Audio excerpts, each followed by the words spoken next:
has been on Queer as Folk for 3 seasons since the very beginning. You've seen his incredible creations on all of the characters. He's quite a clever man. He's going to come out here and tell us some of his tricks. Give him a nice warm welcome, PAntosh.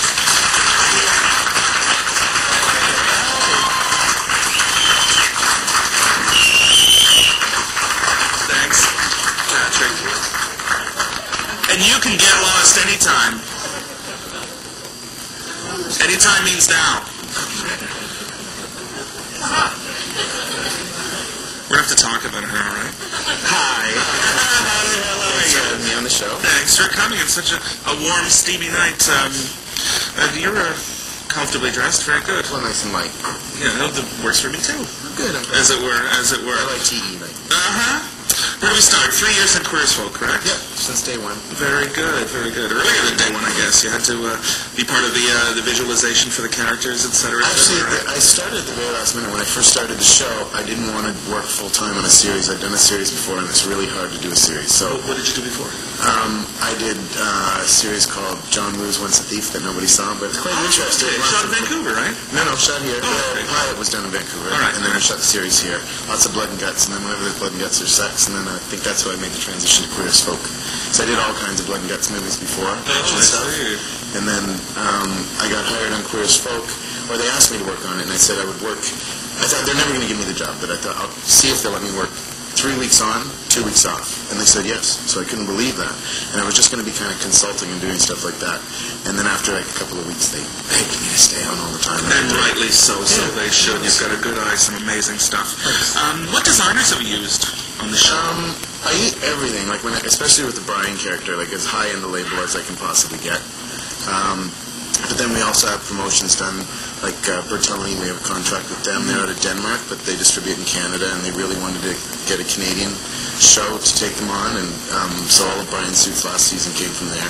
French Connection UK, I used second season for the full year, all kinds of stuff. That was a great deal because I got to go down to New York to actually get the stuff, and it was like carte blanche. I'd just walk into any store that I want and say, I'll take that, and then I'd be like, let me try that on. Yeah, I'll take that too. Did you get a couple of goodies for yourself while you're at it? I get so many promotional things, it's ridiculous. It's all about the perks. Yeah, totally. That's what counts. Cool. So, I'm going to go right to Final Jeopardy here. You've seen all of the male actors in their underwear, of course, right? Oh, yeah. And probably naked too, right?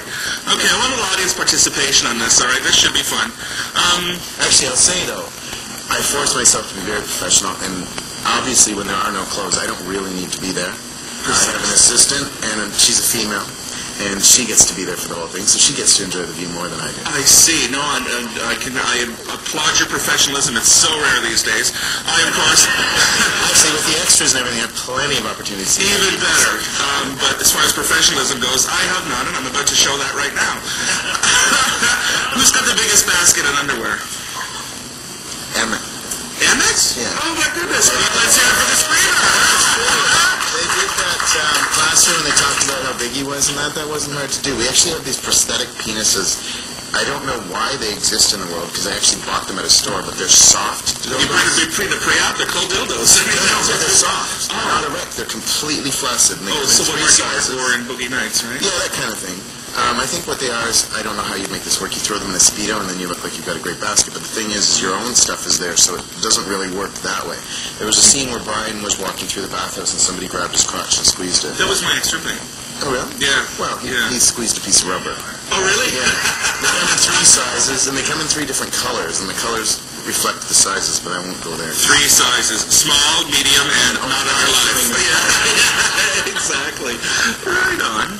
So we didn't need to use one from it, actually. Oh, that's amazing.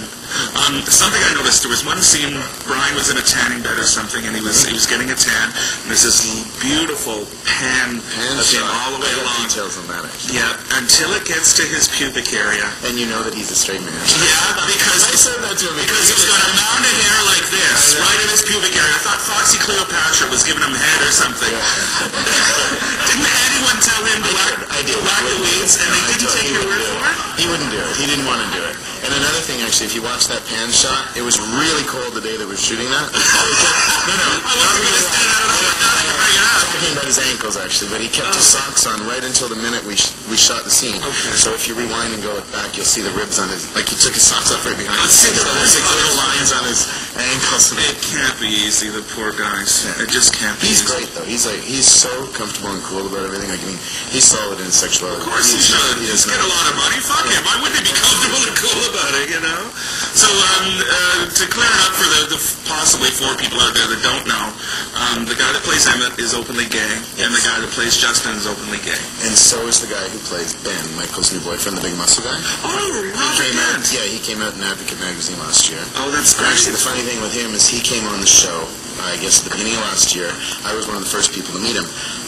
I don't know. I just assumed he was straight. So I was making all these little come-on jokes that you would give to somebody you know isn't going to take it. Like, I wouldn't be that forward with somebody actually thought would. And you so we find spent the yourself- whole day together, and at the very end of the day, he points to this poster of some porno, and he goes, "Oh, I actually met him. He's a nice guy. We went on a date." And I was like, I was mortified. So did you do him? No. Then what were you mortified about that? Because I talked about doing him the whole day. That's okay. But he's a really nice guy, too. Yeah, he I seems consider him a friend. Of course.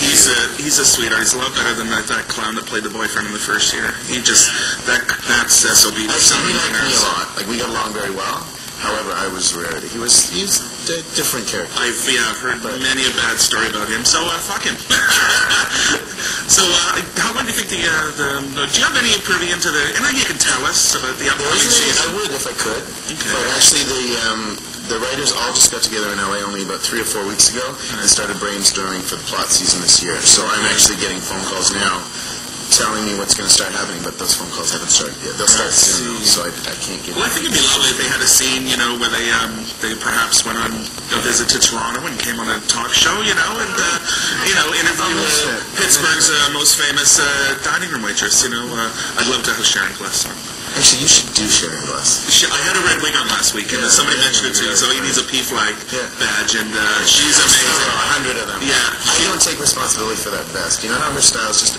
It's like not a bit over the top. It's a lot over the top. Exactly. It's actually 10 degrees more than I want it to be, just for the record. Right on. You don't design Sharon's stuff? Oh no, I do. But I mean, I work for the producers, and I do what I have a boss. It's not like I have carte blanche to do whatever I want.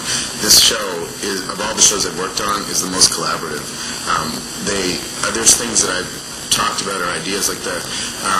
With Emmett in the Jackie Kennedy outfit. He was so gorgeous. Well, he was supposed to just be in a fabulous Emmett outfit. The red wine got spilled on him. Well, yeah, it was actually cocktail sauce. And I had said to the producers, I really think he should be in drag for this, not just flamboyant. And then I said, why don't you do him in the Jackie Kennedy death outfit? And I said, I know you'll never do it, but it'd be hilarious if the waiter spilled cocktail sauce all over it. And they did it. It was flawless. Yeah, he definitely got the legs for it. Yeah. You worked on a movie that was also shot here recently, A Soldier's Girl? Yeah, we shot it last year. Very good film. Actually, I'm really, really proud of that one. That was, I really The Soldier's Girl over there clapping so loudly? didn't want to make his fans met you. Of course, but high school. But no, I worked on that. I really wanted to do another, like, the first 2 seasons of Queer as Folk was very camp and fun. I find this 3rd season was so much more dramatic and it made my job a little less exciting because it wasn't so flashy, but I really enjoyed it for its plot and everything. But I wanted an opportunity to do something in the gay field or the alternative lifestyle field that wasn't about the camp. And if you get an opportunity, it's premiered at Sundance and to rave reviews, and it's been really well reviewed. But it was an opportunity to actually do things subtly.